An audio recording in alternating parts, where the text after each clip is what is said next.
Atxaldeon eta eskerrik asko etorri zaten guztioi. Deialdi hau egin nahi izan dugu pixka bat zuei azken egunetan gertatu dena kontatzeko, gure ahotik jakin dezazuen, eta bestetik elkarren artean hitz egin eta elkar babesteko. Lehenik eta behin, hauteskunde ondoren gertatutako adierazi nahi dizuegu. Hauteskundetako garaia izan ginenez, bilera erronda ireki genuen alderdi guztiekin. PSek argi esan zigun, hauteskundeak erraz irabazi genituela, baina zenbakiek ematen zutenez, alternatiba osatzen saiatuko zirela. Podemosek garaipen argia lortu genuela eta Andoain gidatzea guri zegokigula esan zigun. EAJ hasieratik ihesi ibili gurekin biltzeko. Lehenengo astean, kanpoan zeudela eta ezin zutela bilera egin.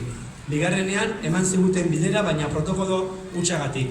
Eta elkarlanerako proposamena bidali ondoren, azken orduan eman ziguten bilera.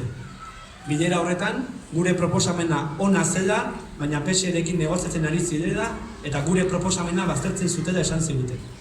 Gu hasieragatik izan gara zintzoak eta garbiak eta gure elkarlanerako proposamena ere norabide horretan zioan. Proposamena irekia zen, elkarlanerako eta herriaren beharrei erantzuteko.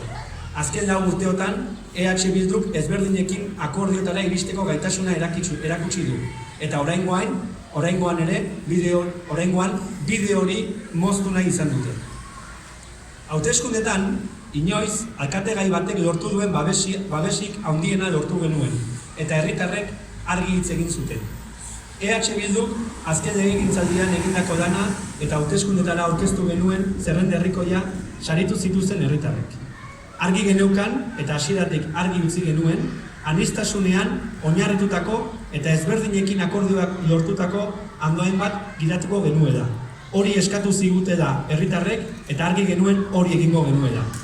Baina badirudi denak ez daudela ados horrekin, eta eredu hori egoak moztu nahi izan dizkiotela.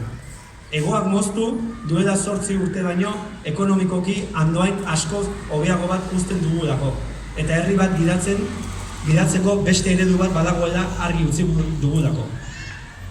Hala ere, aurrera begira jartzeko unea iritsi da, eta EH Bildu Andoaingo indar politiko nagusia da, eta programa zehatz eta erreal bat aurkeztu dugun indar politiko bakarra gara. Proiektu horiek garatu daitezen lan egingo dugu. Une honetan, udala egoera ekonomiko honean uzten dugu.